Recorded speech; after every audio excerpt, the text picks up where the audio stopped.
부활절 두 번째 주일 3부 예배로 영광 돌리는 사랑하는 성도들에게 하나님의 한량없는 은혜가 함께하기를 주님의 이름으로 축복합니다. 우리는 지난 주일 부활 주일로 지켰는데요. 이 부활 주일은 기독교의 최대의 명절입니다. 교회력에서도 보면 사실 예수님이 탄생하신 성탄절보다 이 부활절은 훨씬 오래전부터 지켜오던 교회의 절기였습니다. 자, 그런데 이 부활절은 구약의 유월절과 아주 깊은 연관이 있습니다. 왜냐하면 예수님이 부활하시기 3일 전, 즉 십자가에 달려 돌아가시기 전날이 바로 유월절이었기 때문입니다. 유월절은 히브리력으로 니산월 14일, 15일인데요. 이 니산월은 히브리력으로 1월에 해당됩니다. 그리고 태양력으로는 3월, 4월에 해당되는 그러한 날짜입니다.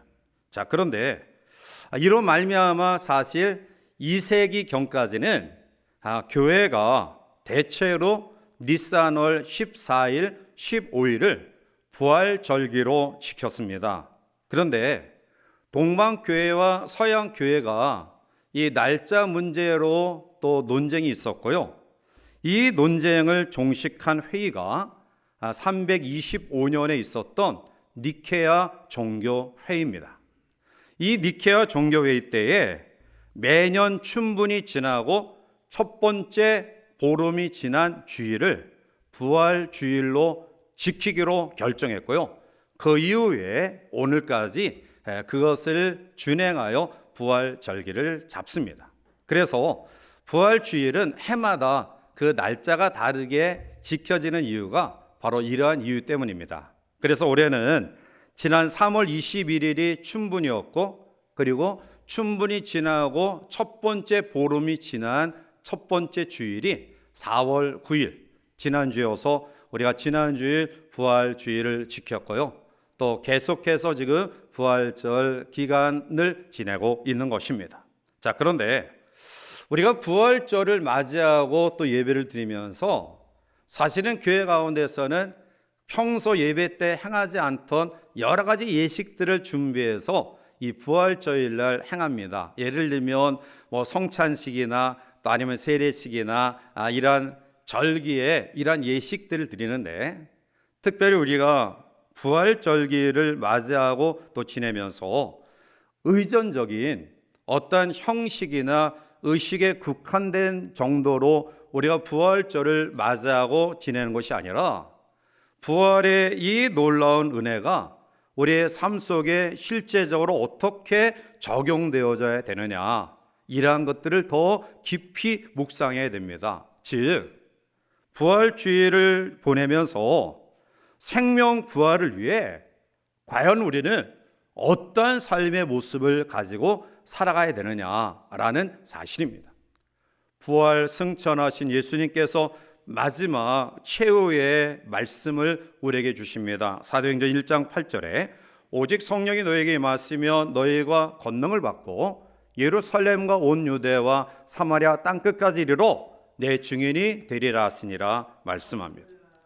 부활하신 주님께서 부활 승천하시면서 최후에 우리에게 당부하신 말씀은 권능을 받아라, 능력 있는 삶을 살아라, 그리고 그 하나님의 권능과 능력을 힘입어서 증인된 삶을 살아야 마땅하다라는 사실을 이야기하고 있습니다. 복음의 증인이 되면 주님의 부활을 증거하게 됩니다. 과연 우리는 부활의 증언을 증인하는 삶을 살아가고 있느냐라는 것입니다. 이 증인이라는 용어는 법률 용어입니다. 즉 자기가 과거에 실제적으로 경험하거나 내가 알고 있는 사실을 구체적으로 진술하는 사람, 그 사람이 증인이에요. 그럼 증언은, 이 말티레오라는 증언은 내가 보고 듣거나 그리고 경험한 것, 아니면 하나님의 계시로 영감으로 깨달은 사실을 확증하는 것, 그게 증언이에요. 그래서 내가 보고 듣고 또 아니면 부활하신 주님을 통해서 영감으로 우리에게 계시하시는 부활의 은혜, 부활의 의미, 부활의 뜻, 부활의 놀라운 사건들을 우리가 깨달아 그것을 나누며 증언하는 삶, 그것이 바로 증인의 삶인데요. 그런데 이 증인이라는 이 단어 가운데 어떤 의미가 있냐 하면 순교자라는 의미가 이 가운데 담겨져 있습니다.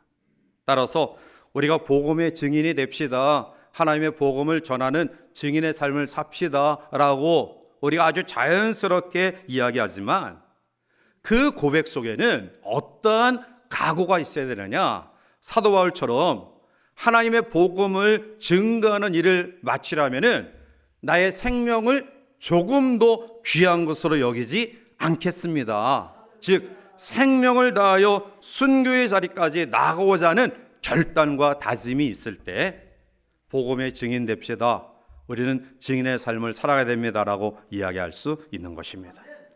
이제 부활주일 이후에 첫 번째 맞이하는 부활절 두 번째 주일을 통해서 부활의 신앙인으로서 우리가 어떠한 삶을 살아가야 마땅할까요? 오늘 이 아침 사도 바울을 통해서 우리에게 권고하시는 하나님의 음성을 들으면서 부활신앙의 삶은 이러한 삶이다, 이것을 깨닫고 또 우리도 우리의 삶 속에서 그대로 실천하는 부활의 산 믿음의 성도들이 되시기를 바랍니다. 먼저 부활신앙의 특징은 바로 부활을 증거하는 증인의 삶입니다. 오늘 본문 13절과 14절에 만일 죽은 자의 부활이 없으면 그리스도도 다시 살아나지 못하셨으리라. 그리스도께서 만일 다시 살아나지 못하셨으며 우리가 전파하는 것도 헛것이요 또 너희 믿음도 헛것이며 라고 말합니다. 이 지구상에는 수많은 종교들이 존재하고 있습니다. 그런데 그 수많은 종교 가운데 부활을 이야기하는 종교는 기독교밖에 없습니다. 왜일까요? 그 이유는 그 종교의 창시자들이 죄 때문에 대신 죽은 창시자 없습니다. 그 종교의 믿음의 대상되는 그러한 사람들이 죽었다가 다시 살아난 이 경험을 한 사람이 그 수많은 종교 가운데 그 종교의 창시자 가운데 단 한 사람도 없습니다. 우리가 믿는 기독교만이 우리의 죄를 위해 예수님이 죽으셨고요, 그리고 십자가에 달려 돌아가신 주님이 다시 부활하셨습니다. 따라서 기독교만이 부활절을 지키고 있는 것입니다. 기독교 신앙에서 부활 신앙이 없다고 한다면 기독교 신앙 자체가 무너지고 마는 것입니다. 우리가 동일하게 여러 가지 정신과 교훈을 종교를 통해서 선하게 영향력을 끼치고 있지만, 그러나 부활의 이 사건은 우리 교회 기독교에만 있는 역사적인 사건이며 사실임을 믿으시기 바랍니다. 누가복음 24장 5절과 6절을 보면 여자들이 두려워 얼굴을 땅에 대니 두 사람이 이르되 어찌하여 살아있는 자를 죽은 자 가운데서 찾느냐, 여기 계시지 않고 살아나셨느니라. 아멘. 부활이 역사적 사실임을 성경은 곳곳에서 증거하고 있습니다. 예수님의 빈 무덤이 부활을 증거하고 있고요, 그리고 오늘 여인들이 빈 무덤을 찾아갔을 때에 천사가 말씀하시며 예수님의 부활을 증거합니다. 그뿐만이 아니죠. 수많은 여러 증인들에게 확실하게 부활을 증거하고 있습니다.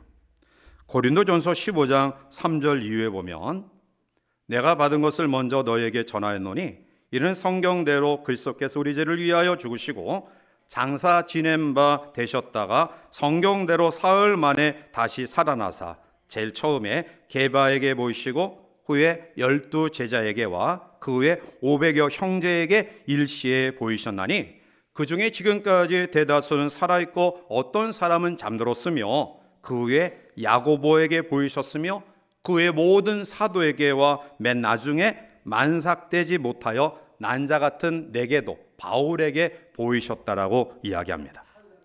예수님의 부활을 목격한 사람들을 일일이 열거하고 있습니다.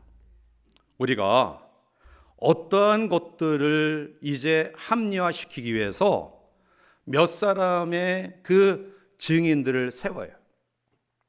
거짓된 그러한 것들도 사실은 몇 사람 구워 삶아서 입을 맞춰서 그것이 진짜인 것처럼 이야기해요.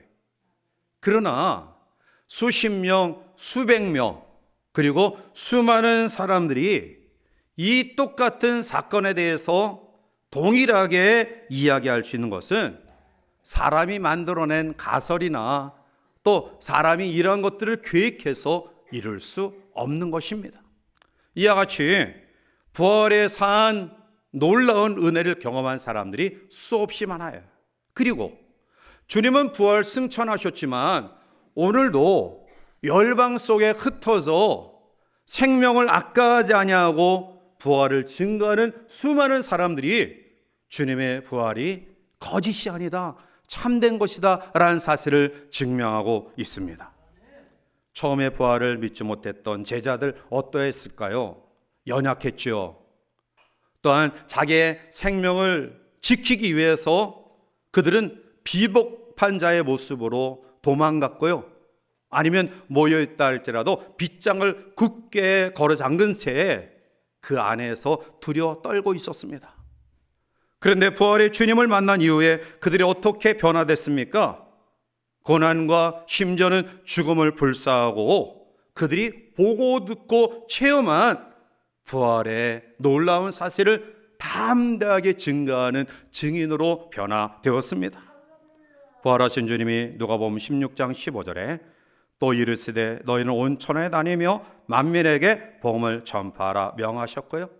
이 복음의 내용, 예수님의 죽으심, 예수님의 다시 살아나심, 이 복음의 내용을 그들은 온갖 고난과 핍박과 역경을 무릅쓰고 주의 부활의 복음을 증거했습니다. 사랑하는 성도 여러분, 우리가 이 세상을 살아가면서 역사를 보는 이 안목이 대단히 중요한데요. 저는 오늘 이 부활을 근거로 해서 여러분들에게 결코 주눅들지 않고 우리가 하나님 앞에 진실하게 성별되게 우리의 삶을 살아갈 수 있는 단 하나의 역사적 안목을 여러분들에게 드린다고 한다면 그것은 부활하신 예수님을 통해서 나를 보고 부활하신 예수님을 통해서 이 세상을 보고 부활하신 예수님을 통해서 역사를 바라보는 역사관이 여러분 가운데 있기를 바랍니다. 왜일까요? 왜 부활의 모습으로 우리가 우리의 모든 것들을 바라봐야 될까요? 그것은 예수님의 부활은 죄가 반드시 정복된다. 선이 악을 이긴다. 우리의 삶이 실패와 좌절과 죽음의 고난으로 끝남이 아니다. 이것을 증명하는 사건이 부활이에요. 그래서 우리가 나를 바라볼 때에 부활 신앙으로 바라보면 하나님 앞에 엄청난 죄된 나, 이 자리에 감히 있을 수 없는 나, 하나님 앞에 도저히 부끄러워서 주 앞에 올 수 없는 나를 예수님의 부활을 통해 보게 되는 거예요. 그러니 얼마나 감사와 감격이 있습니까? 우리가 애매하게 억울함과 고난을 당하고요, 예수님을 위해서 시간을 드리고 물질 드리고 우리의 마음과 정성을 드리는 삶이 오히려 모순된 세계 속에서 세상 사람들이 더 잘 살아가는 모습을 보며 때로는 우리의 마음에 상처가 있지만 그래도 끊임없이 이 삶을 끝까지 걸어갈 수 있는 놀라운 비결은 예수님의 부활이 있기 때문에 그렇습니다. 부활이 있기 때문에 반드시 하나님께서 우리의 삶을 보고 계시고 마지막 보상하신다라는 소망이 있기 때문에 우리가 우리의 삶을 힘있게 살아가는 것입니다. 사랑하는 성도 여러분, 여러분의 삶에 많은 아픔과 힘듦과 역경이 있다 할지라도 때로는 내가 하나님 앞에 믿음으로 살려고 몸부림치지만 예기치 못한 여러 가지 일들을 통해 마음 아파하는 환경이 우리 가운데 있다 할지라도 부활하신 주님은 합력하여 선을 이루게 하심을 확신하시고요, 이러한 믿음으로 나를 이기고 죄를 이기고 이 세상의 악함을 이겨나가는 죄의 거룩한 백성들 되시기를 주님의 이름으로 축복합니다. 두 번째로 부활의 신앙의 특징은 산 믿음의 삶입니다. 오늘 본문 17절에 보면 그리스도께서 다시 살아나신 일이 없으면 너희의 믿음도 헛되고 너희가 여전히 죄 가운데 있을 것이요 라고 말합니다. 부활을 확신하는 믿음이 없으면 우리의 믿음이 헛것이 되고 만다라는 겁니다. 그런데 주님은 죽으신 분이 아니라 다시 살아나신 분이십니다. 다시 살아나셔서 오늘 나와 함께 하시는 분이시고요, 그리고 부활 승천하셔서 오늘 장차 우리를 그 나라로 이끌어 그곳에서 영원히 영광 가운데 하시는 분임을 믿습니다. 우리가 주님의 부활을 믿지 못하면 아무리 좋은 믿음같이 보여도 그 믿음은 잘못된 믿음이에요. 헛된 믿음입니다. 부활 신앙이 우리의 삶에서 왜 이렇게 중요합니까? 성경은 부활에 대해서 곳곳에서 증거하고 있어요. 예수님 당시에 부활을 은폐하려고 했던 종교 지도자들과 로마 정권을 가진 사람들이 예수님의 제자들이 예수님의 시신을 훔쳐가서 부활했다라고 이야기한다. 예수님 시신 도난설. 예수님은 완전히 죽은 것이 아니라 잠시 기절했다가 기절해서 정신을 차린 것이다. 기절설. 그 외에 예수님의 부활을 부정하기 위해 여러 가지 가설들을 그들이 주장했지만, 그러나 오늘까지 부활의 신앙은 우리에게 전해 내려져 있습니다. 이것이 무엇을 이야기합니까? 부활 신앙이 없다면 헛된 것인데, 헛된 것, 거짓된 것은 오래가지 않아요. 그것이 잠시 세력을 발휘한다 할지라도 얼마 안 가서 사라집니다. 그러나 진실은 여러 가지 역경과 어려움과 그리고 꺼져가는 것 같이 보인다 할지라도 결코 꺼지지 않습니다. 만약 주님의 부활이 거짓된 것이라 한다면 기독교는 오늘날 세계 열방에 흩어질 수 없을 뿐만 아니라 복음 때문에 죽어가는 수많은 순교자들이 지금 열악한 그러한 나라 속에서 자기의 전 생애를 바쳐서 헌신할 수 없는 것입니다. 그래서 오늘 바울은 계속해서 부활이 없으면 헛것이다. 너의 믿음이 헛것이다. 그리고 오늘 19절 말씀 넘어가서 만일 그리스도 안에서 우리가 바라는 것이 다만 이 세상의 삶뿐이면 모든 사람 가운데 우리가 더욱 불쌍한 자이리라 말씀합니다. 왜 우리가 불쌍한 자가 됩니까?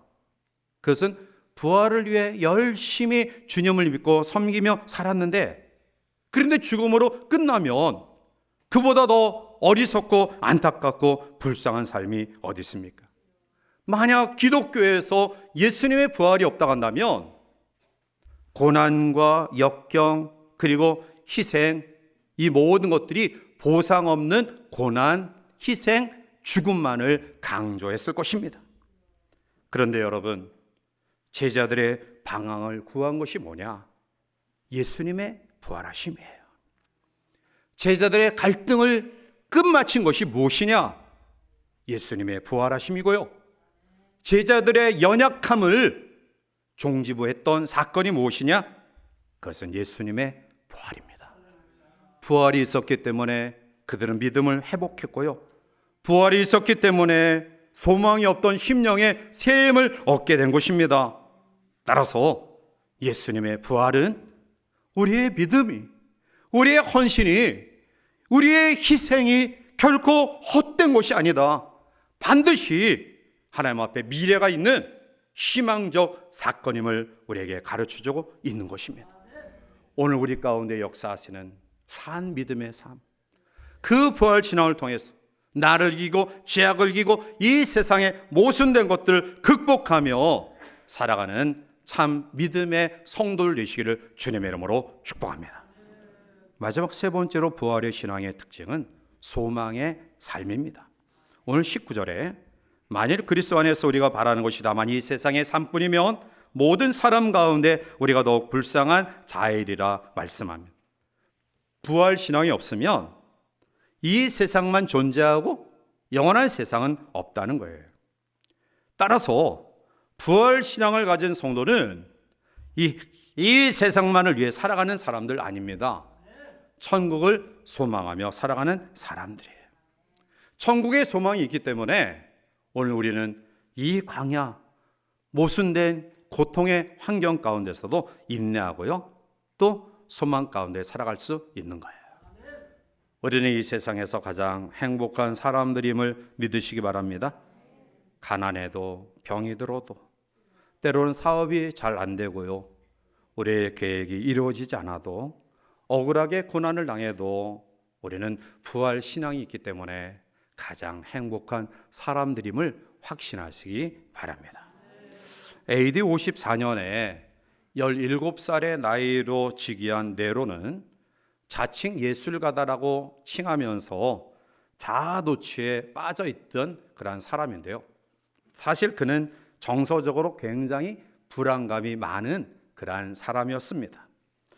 약 10년 후인 AD 64년경 그가 27살의 나이에 로마 시를 불태웁니다. 방화를 일으키면서 그것으로 시를 짓고 노래하는 정말 정신병자 같은 그가 이 로마 시의 방화 사건을 기독교인들이 저질렀다, 그렇게 화살을 돌려서 기독교인들에 대한 핍박이 대대적으로 시작이 되었어요. 그래서 참수형으로 또 콜로세움 원형 경기장 안에서 굶긴 맹수들을 풀어서 죽게 하고요, 또 교수대 여러 가지 것들로 기독교인들을 잡아 죽이기 시작합니다. 수많은 사람들이 예수님을 믿는 믿음 때문에 죽어갔습니다. 그리고 희낙낙하던 네로가 하루는 죽은 그리스도인들의 시신을 보기 위해 시체 보관소로 들어갔다가 그만 충격을 받았습니다. 그것은 자기가 생각할 때 그렇게 엄청난 고통과 그리고 참혹한 가운데 죽은 그리스도인들이 모두 고통스러운 얼굴을 하고 죽어 있음을 봐야 될 텐데 하나같이 죽은 그리스도인의 얼굴이 환하게 비추고 있었다는 사실입니다. 그것을 바라보는 네로는 중얼거립니다. 어떻게 사람이 죽음 앞에서, 그것도 사자밥이 되어 죽어가면서 저렇게 환하게 웃을 수 있는가? 이 사람들이 믿는 기독교는 도대체 무엇이기에 죽음조차 초월할 수 있단 말인가? 결국 기독교는 AD 313년 콘스탄티누스 대제로 인해서 기독교가 국교로 공인화됩니다. 여러분, 오늘 초대교회 수많은 순교자들이 무엇 때문에 그들이 가장 우리를 두렵게 하는 죽음 앞에서 담대할 수 있었고요, 편안할 수 있었을까요? 영국의 덜햄 지방에 석탄 광산이 있었는데요, 이 광산이 무너져 164명이 갱 안에 갇혀 있게 됩니다. 물론 여러 가지 노력을 했지만 그러나 그들을 구출하는 데 실패하고요, 모두 시신이 된 그러한 사람들을 발굴하기 시작합니다. 그런데 한참 발굴 작업 과정 속에서 몇 줄의 글이 쓰여 있는 작은 판자 하나를 발견합니다. 거기에는 이런 글이 쓰여져 있다고 합니다. 주님은 우리와 같이 하셨습니다. 우리는 갈 준비가 되어 있습니다. 주여 축복하소서. 우리는 대단히 즐거운 기도회를 가졌습니다. 그 이유는 우리 모두가 영원한 영광에 들어갈 준비가 되어 있기 때문입니다. 화요일 오후 2시. 예수님의 부활은 죽음의 사슬의 권세를 깨뜨리고 부수고 이기는 놀라운 능력으로 우리에게 다가옵니다. 그래서 우리는 가장 우리를 두렵게 하는 죽음 앞에서 두려워하지 아니하고 소망 가운데 살아갈 수 있는 것입니다. 사랑하는 성도 여러분, 오늘 이 아침 우리는 부활절 두 번째 주일을 맞이해서 부활의 기쁨과 감격을 어떻게 누리고 있는지요? 단지 연례적인 행사로 우리가 지나가고 있지는 아니한지요? 오늘 이 아침 사도 바울이 경험했던 그 놀라운 부활의 아름다운 역사가 우리 가운데 임하기를 원합니다. 우리도 우리의 가장 귀한 것을 들여서 복음의 증인의 삶을 살아가기를 원하고요.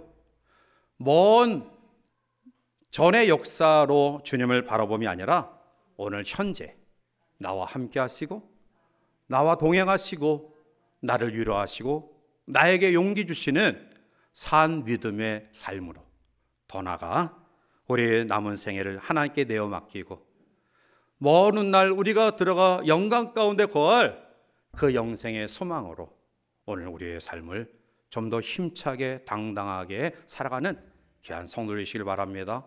여러분들이 가는 곳마다 이런 놀라운 부활의 기쁨과 능력과 소망이 우리의 가는 걸음마다 넘쳐나기를 주님의 이름으로 간절히 축원해 드립니다. 기도하시겠습니다. 사랑의 하나님, 은혜를 진심으로 감사합니다. 감히 설 수 없는 우리들, 감히 주 앞에 나올 수 없는 우리들, 주께서 우리를 위해 죽으시고 부활하심으로 주님의 자녀로 하나님의 백성으로 세워주셨고요. 여전히 우리와 동행하시는 부활의 능력을 통해서 인내하고 승리케 하시고 소망을 갖게 하시니 감사합니다. 오늘 우리가 살아가는 이 시대는 부활의 주님이 정말로 필요한 시대입니다. 우리가 먼저 증인의 삶을 살아갈 수 있도록 도와주시고 우리를 통하여 이 놀라운 부활의 기쁨과 능력과 소망이 온 우리에 번져나갈 수 있도록 우리를 사용하여 주시옵소서. 예수님의 이름으로 감사하며 간절히 기도하옵나이다. 아멘.